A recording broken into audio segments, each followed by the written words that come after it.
My name is Nathan Sharma, and I'm a research scientist working on quantum technologies based here in Japan. I am excited to introduce you to Quantika, a gateway between investors and quantum technologies. So, first things first, what are quantum technologies? I will give you a short primer. So, quantum technologies is just an umbrella name referring to a broad spectrum of technologies coming from a physics and engineering world dealing with really small systems. When I say really small, I refer to single atoms, molecules, or artificial structures as the one shown here from a recent publication of mine, in which we can really control the degrees of freedoms of the single particles.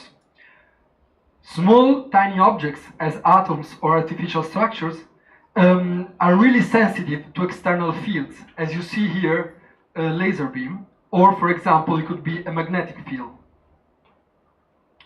So we can really use these small objects to improve for a variety of applications. One of them is to have better sensors to external fields. And we could, for example, track DNA filaments or monitor a neuron firing a message in your mind. At the same time, due to the fact that we can encode information on the degrees of freedom of these single particles, we can implement a new way of communicating. We can encrypt information and share it over the internet through protocols that are secure against standard hacking attacks. So cybersecurity is one of the huge applications of quantum technologies. Not only we can share information that uses quantum systems, but we can also process it and store it in special machines that are called quantum computers that would allow us to perform certain calculations much faster than any standard supercomputer could ever be built would perform them. So this would be used, for example, to simulate special materials, smart materials, without going to the lab and trying them all, or for a wide variety of machine learning processes. And of course have applications to finance and beyond. So let me just mention that the sensors market is estimated to grow to well beyond 40 billion euros. And of course the semiconductor industry, it's a huge giant of more than €1 trillion. So who are the main players in quantum technologies? Many countries are investing since many years, and of course Japan, Europe, USA and China are at the forefront in this innovation effort. Europe has just announced a special research initiative of €1 billion starting next year. Japan has a unique landscape of partnerships between academia and corporations. So we are really at a tipping point in the development of quantum technologies. And now let me just show you some press release from last week. So Google announced that from its division in the Quantum Artificial Intelligence Lab, a really detailed report on with clear points in the development and commercialization of quantum technologies starting now and in the next 5 years. Just Monday, IBM decided to wrap up its knowledge in quantum technologies, creating a special division called IBM Q. And here you can see an article in the Financial Times. More recently, IBM actually put on the cloud a proof of concept quantum computer with 5 bits. And what we're saying now is that they're opening up this system and hopefully make it bigger for any scientist using any developer using any API. And this news was taken from TechCrunch. So you can really see that these different communities coming from research and development, academia, are really starting to enter in the startup world. So I really think that it's an exciting time. And we are at the verge of a new ecosystem that I would like to name quantum deep tech. I will just take a cue from Jean-Dominique Froissart before, because I think that in the next years, among the many technologies that you will see as disruptive, quantum technologies will have its own logo and a full ecosystem of opportunity of startups. There's a lot of opportunity, but there is also a lot of hype, as well as many other emerging markets. Also in academia, due also to the fact that there is this huge institutional investment, there is a lot of wishful thinking. We really don't know if a quantum computer will be able to deliver, although we know that there are technologies that are already off the shelf on the market and with the potential to disrupt a variety of markets. So I think that, and there also is a strong information asymmetry between investors and researchers in this field. These are not IT experts, these are research scientists like me, physicists, engineers, and so on. So what is the mission and the vision of Quantika? It's to be a gateway between these two currently not communicating worlds, investors and quantum technologies innovators and disruptors. And let me just give you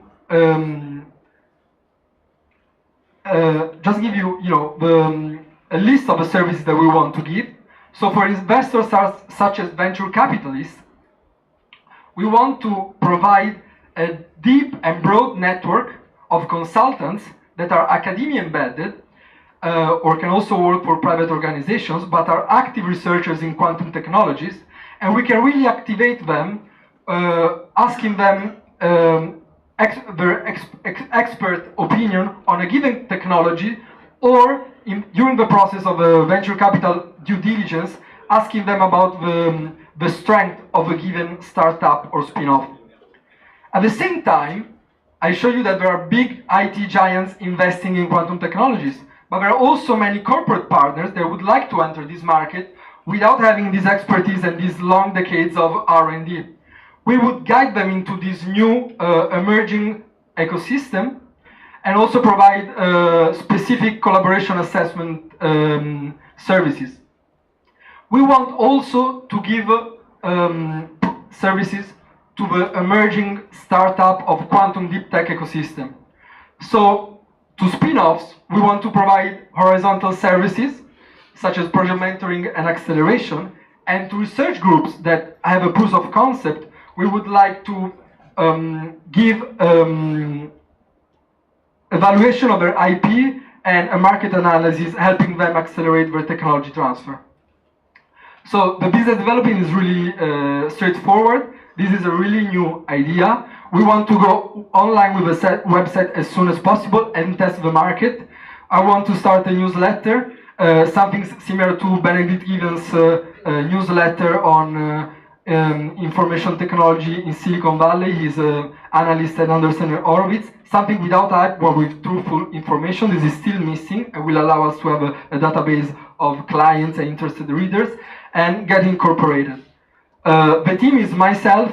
I'm an active research scientist and a science communicator, and my former PhD supervisor, Simone Deliberato, who is a serial entrepreneur and has founded and had successful exits in deep tech startups. And also we have strong, and we have raising a lot of interest in Europe in the deep tech community, and also with expert of IP evaluation and technology transfer. This is our experience, and thank you very much.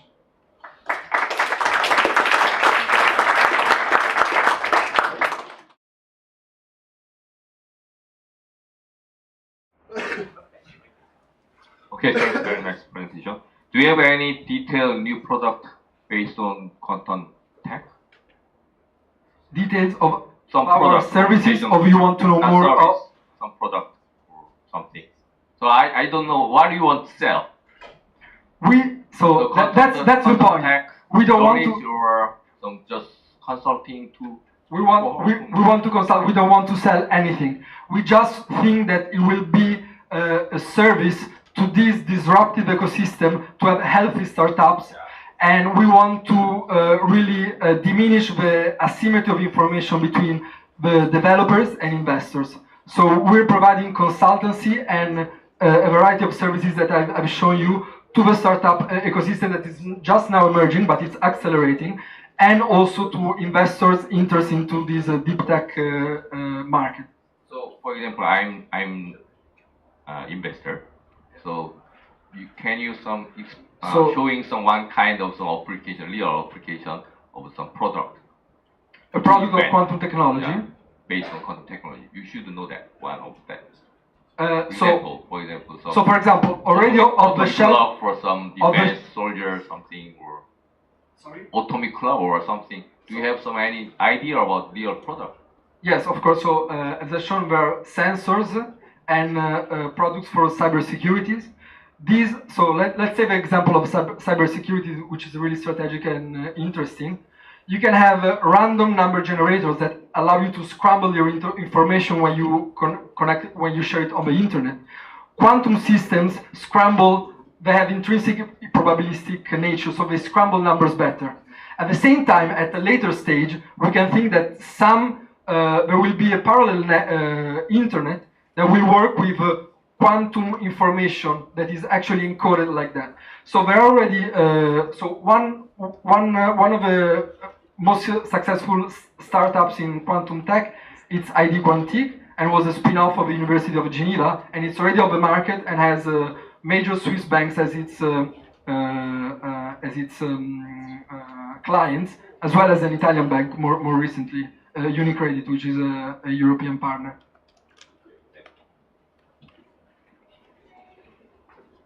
Sorry, quick question on the business model. So what you are saying is you will set up a website. It will be like analyst research newsletter, right? What you talk about services is becoming a quantum specialist analyst data provider. So we want to get online with information and see if we get the market attention.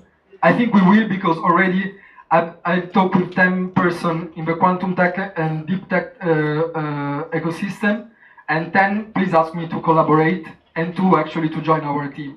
So the website will have information, and we'll use it. So my question is, you will make money by having users connecting to your paper analyst newsletter, right? This will be free. This will be free. This is just to raise awareness. So we want to make money. So the idea is to provide services to investors, like a technical due diligence service through our network of consultants. At the same time, there are other services that we can give to different kind of investors, such as corporate clients, or to the startup world of quantum technologies. So since we have an expertise in business development, startup creation and exit, and at the same time we are experts of quantum technologies, and we know how to activate the specific expert of a given quantum technology market and science, we can really provide informed assessment of a given startup or market.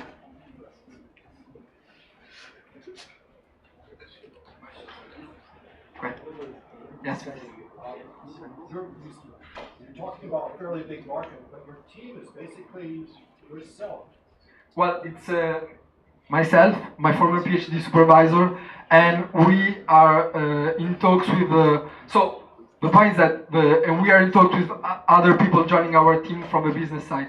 So the point is, we think that there is really a lack of information. So we would not be the experts giving you information of any, for example, due diligence on a given quantum startup. But we have the network of research experts that we would activate as consultants.